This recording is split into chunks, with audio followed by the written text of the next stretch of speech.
Today on Florida Sportsman, Project Dreamboat, the experts at Rocky Point Boatworks take on updating and customizing a 19-foot Twin Vee. I'm actually painting it, doing a little rolling tip for the first time, something I don't do. George LaBonte joins Lance and Dawn Mariotti aboard their tricked-out 261 Mako. This project is a fine example of how a few modifications and some unique custom touches can transform a dated deck layout into a modern design. And the technicians at Two Rivers supply upgraded horsepower for a speed-hungry bass angler. That's one thing Jerry said, the boat runs this speed, and if it doesn't run that speed, I'm not going to be happy. All coming up on Florida Sportsman, Project Dreamboat. Join us as we follow one-off builds to all-out restorations in Stuart, Florida's Dreamboat District, home to some of the best custom boat builders in the world. From modest to over-the-top, industry experts from the district's premier facilities show how it's done. Fiberglass repair, custom paintwork, engine rigging, electronics installations, and more. And boating editor George LaBonte shares the stories of boaters who have already turned their dreams into reality. This is Florida Sportsman Project Dreamboat. Hey everybody, Dave Singer, owner of Rocky Point Boatworks, formerly of MCU. I had a lot of good times over there at MCU. We learned a lot, owe a lot over to the boys over there. Big shout out to them. But it's time to move on. I went ahead and made a decision to break off and start up my own business here in Stuart, Florida. So we got a lot of positive things going on here. One of them is a really cool project. It's a 19 Twin Vee. The customer had some ideas to try to modernize the boat. I'm actually painting it, doing a little rolling tip for the first time, something I don't do. We're gonna be putting a new Yamaha F-115 on there, putting a new C-Star steering system on it, a lot of wiring, got a Mako trolling motor going on there. So we're gonna show you how we're gonna bow mount that. He really wanted the windshield redone. It had some crazing, it's showing age. And an easy way to make your boat look better is to just simply add some acrylic to the dash.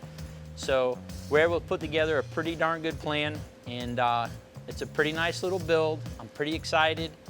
Thankfully, the owner has taken the liberty to remove the majority of the stuff. So I didn't have to go crazy and spend a lot of time stripping this boat out. So a couple hatches, a couple screws, it just saves money in the long run. So once we got this boat all de-rigged, one of the first things we were gonna attack is the windshield. Once we took our measurements and we got our height determined because of the grab bar, we don't want to interfere with that. We then take the windshield and just simply take it to a piece of cardboard, paper, whatever you want. In my case, I use cardboard. I put that on there and I go ahead and trace the inner diameter of it. And I also make some reference marks for myself for later on, because it's very important when it comes time to rebend it. So after making our template and all that stuff on the cardboard, I have the radiant rod at a certain temperature. You go ahead and you take your material, you put it on there, you use a heat gun to speed up the process. Yeah, definitely like waiting for paint to dry, this spot. If you have any hot dogs or your lunch or anything, you probably heat them up while you're waiting. I didn't bring nothing today. Once I get it off the heat table there, so I have a really advanced way to make sure this baby stays flat in the cooling process.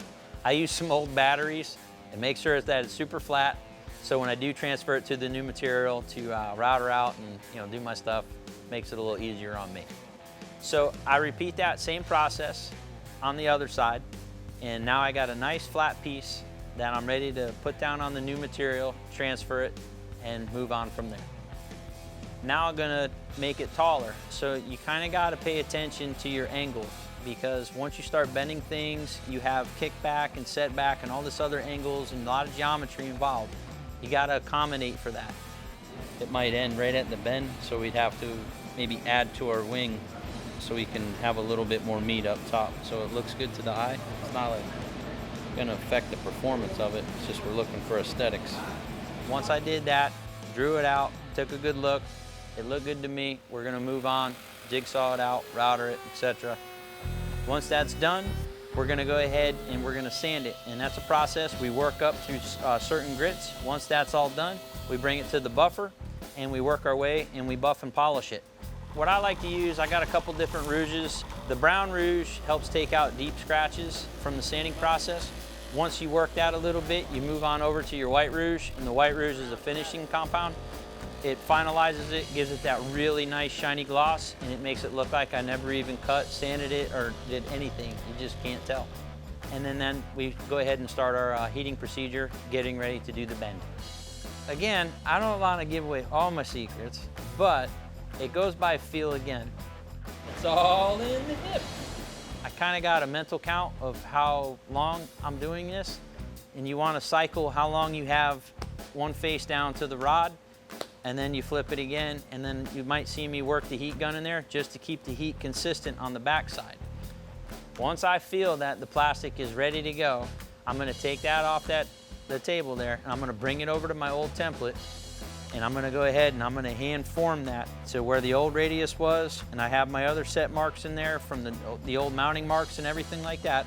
I'm able to move to the other side once it's all heated, get it bent, make sure my marks are on point, and it's going to bolt right on your boat with no problems.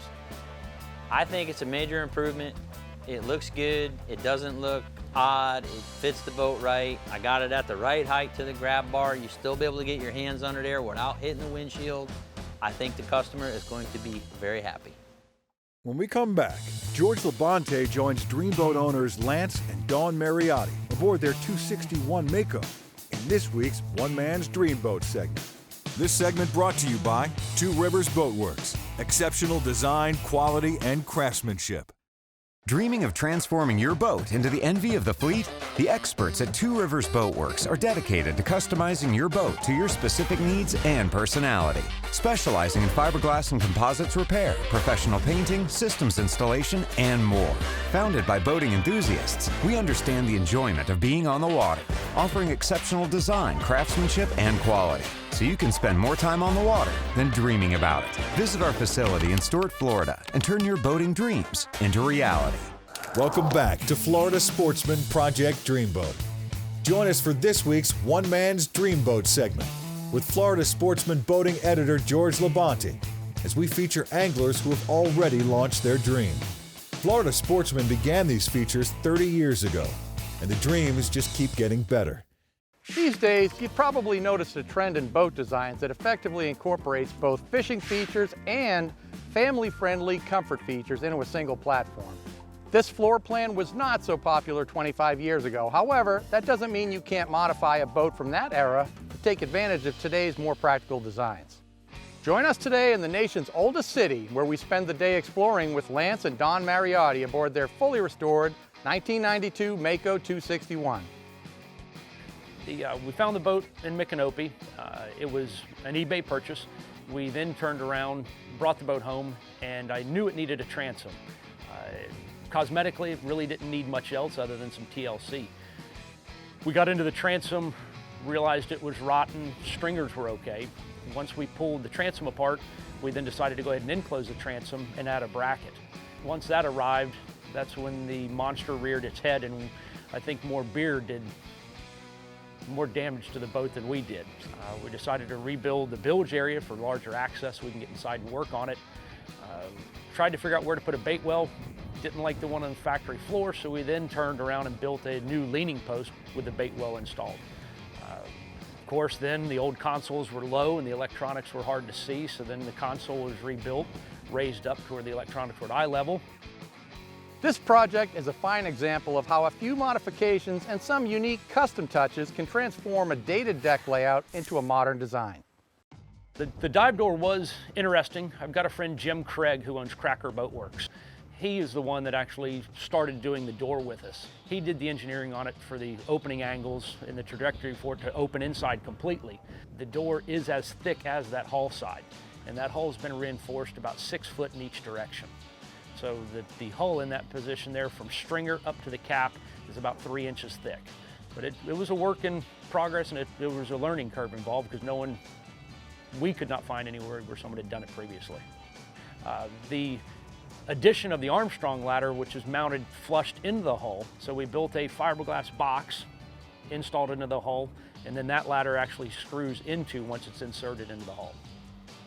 After we started working on the boat and started fishing the boat, we always had to carry a cooler with us.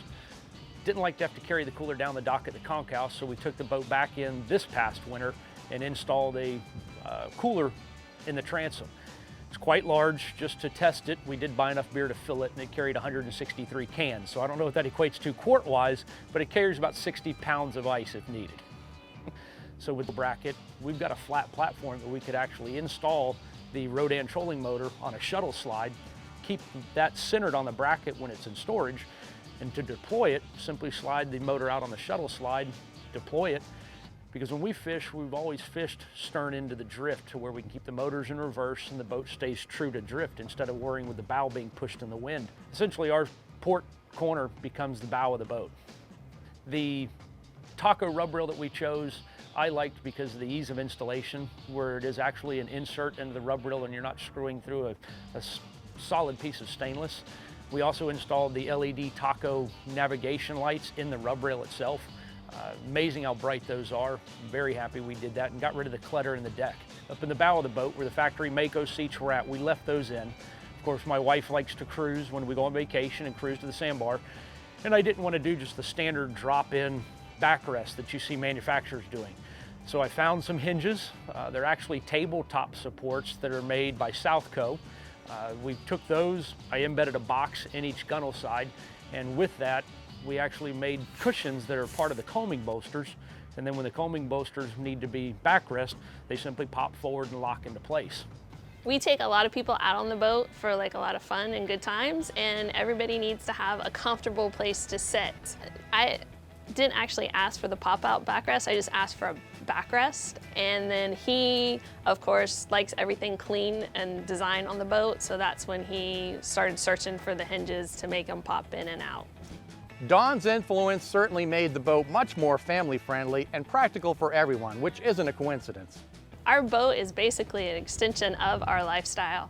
And the reason I started the blog was because our babies grew up on the boat, and we've done a lot of boating and family time boating. And I just think families that boat together stay together. You have to be a team on a boat. So I wanted to give other moms that want to boat with their young families ideas of places you could travel, things you could do, and besides just fishing. Any day on a boat is a good day. I would rather spend any day on a boat than doing anything else. After enjoying a relaxing day sightseeing in St. Augustine with Lance and Dawn, I'd say they absolutely ended up with a boat that suits the needs of the entire Mariotti family, and one that should bring the family together for years to come. After an initial investment of $6,000 and spending $94,000 on repairs and custom modifications, the cost of Mariotti's Dreamboat comes to a total of $100,000. When we return, the expert crew at Two Rivers performs a repower for an angler looking to optimize performance. This segment brought to you by Starbright. Clean and protect. Remember the glory days of gasoline? It's just not made the same anymore. Kick your gas into gear with StarTron. Pump up the performance in all of your engines. Cure the problems of ethanol with the power of enzymes. And maximize your mileage every time you drive. Kickstart your engines with StarTron. Welcome back to Florida Sportsman, Project Dreamboat. Join us as the technicians at TRB repower a bass boat with goals of increased speed and economy. So we had a customer calling by the name of Jerry. He had a 21-foot Triton with an older 250 Optimax Pro Access on it that he was looking to repower. He was looking for more reliability, more hole shot, a little bit more speed. Jerry's a big tournament bass fisherman. He needed something that he could depend on to get him from spot to spot, get him out of the shallow water quickly so that he can continue to win these tournaments. So when the boat came in, I got the motor in, I called him, let him know it was here.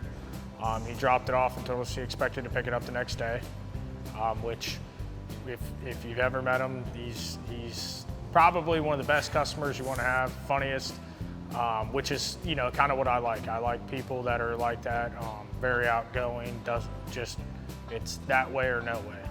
So we started de-rigging it, you know, boat came in, you know, messy, oily, 8 years of grime. So we pressure cleaned the whole back of the boat, got everything as clean as we could, jack plate, everything. degreased everything really good, and just got it clean so we could actually start working on it. Basically when you pull the side pans, it's easier to start with the throttle and shift cables, and you disconnect your batteries, obviously make sure your battery switch is off, and just disconnect the harness, and whatever harnesses else are left, you disconnect those as well. Once we got everything all de-rigged from the boat, we got in there and we broke the bolts loose on the jack plate, hooked the straps up, use the A-frame inside the shop to help us. It's user-friendly. You can do it with one person if you need to. So we got that hooked up, pulled the motor off the boat, brought it over and put it on a stand, and then prepped the boat, cleaned up a little bit more and prepped it for the new motor. The reason for making the switch is, one, in fuel economy, and two, going from a V6 to V8, the torque difference. Obviously, he's in the past ran the motor hard and stuff like that, and he runs them hard. That's one thing Jerry said, the boat runs this speed, and if it doesn't run that speed, I'm not gonna be happy. It's time to put the motor on. We pretty much pull it back over to the boat, hang it back at the same holes, same motor pretty much, other than a V8 to a V6, but it's got a jack plate so you can adjust the height, but it's all in the sea trial. So now that the motor's hung on the back of the boat, Bobby did a great job. He turned this job around for us really quickly.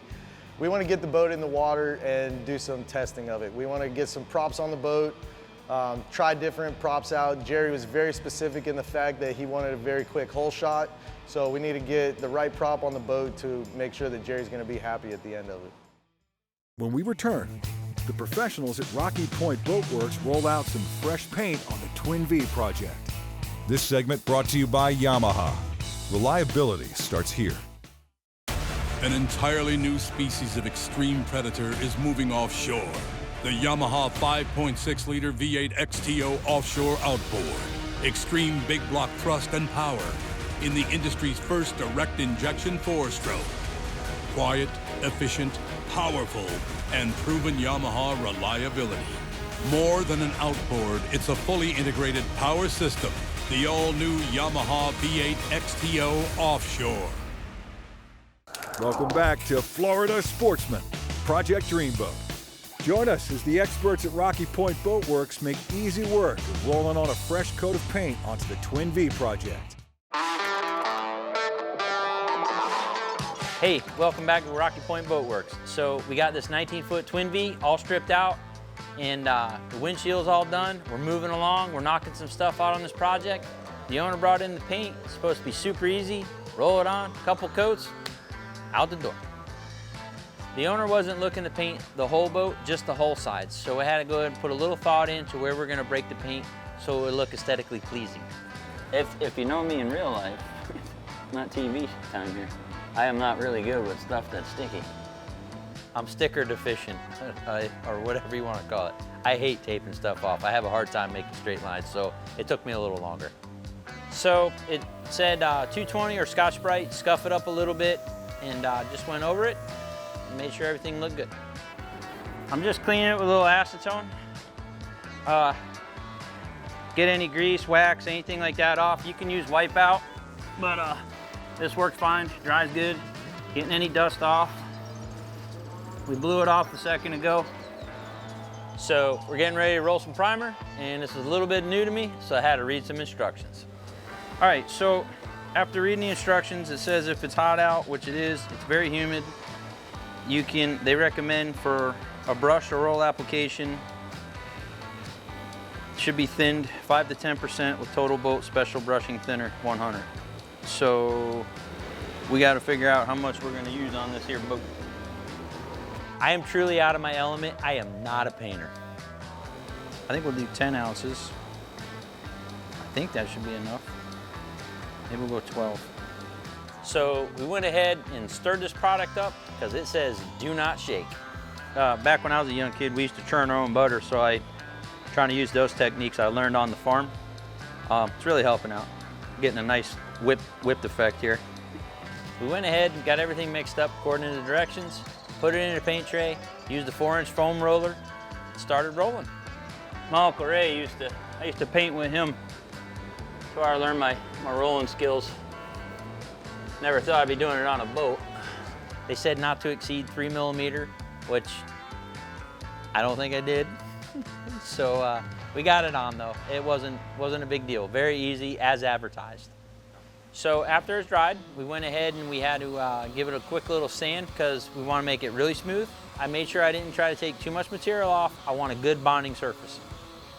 So now we're ready to put the top coat on, this wet edge. The customer picked Aqua Mist. It's a really pretty color. I'm a fan of that color on boats. So I followed the instructions on the can for the thinning process. It's the same as the primer, and just went ahead and started rolling it on. Roll it in small, manageable sections. So now that we're not doing primer and we're putting the actual top coat on there, we want to pay attention a little bit more. So a little bit more stress on my end now. I'm making sure that when I'm rolling that I'm not leaving any dry edges from the roller and those kind of things. So really got to pay attention to that. I was a little stressed because I don't want to mess this up. So far, it's easier than I had imagined, and I have not had to use the tip because I don't see any of the bubbles they were talking about that you would find, but I got my brush ready just in case, so we're just going to keep going with this. I'm pretty impressed actually. It's going on pretty easy. We got nice weather this morning. Originally, I thought I would have to tip this thing, so I did buy the proper brush, and I followed some instructions from other people in the business that do this, and I found that I really didn't have to do that. Once it rolled on, it started laying out again, like I couldn't believe it. I thought I sprayed it. It was amazing. This is crazy. It's just weird how it just lays right out. So we just repeated the process on the other side of the boat. Didn't run into any issues. Just continued to follow what we did. You do have to wait 16 hours between coats. So go ahead and plan your project out accordingly. The extra coats are definitely worth it. You'll find after your first coat, it's a very thin coat, so you might see some bleed through. Don't get discouraged. Your second coat's gonna cover it, and so forth. After your third coat, this thing looked amazing. People that are walking up seeing the boat after I painted it, they're asking who sprayed it. I was real proud of myself, man. If I can do it, you can do it. Easy as that. So after all the paint's done, we're getting ready to hang a new Yamaha on that baby, and we're gonna go ahead and finish the rig job and get this baby ready for the water. Next week on Florida Sportsman, Project Dreamboat. The professionals at Two Rivers hit the water, dialing in the Triton for optimum performance. Rocky Point Boatworks installs brand new power and rigging on the Twin Vee project. George LaBonte joins Jimmy and Jared Helms aboard their custom backcountry pro guide. And the craftsmen at Stewart and Isla Mirada Boatworks begin constructing their newly designed skiff.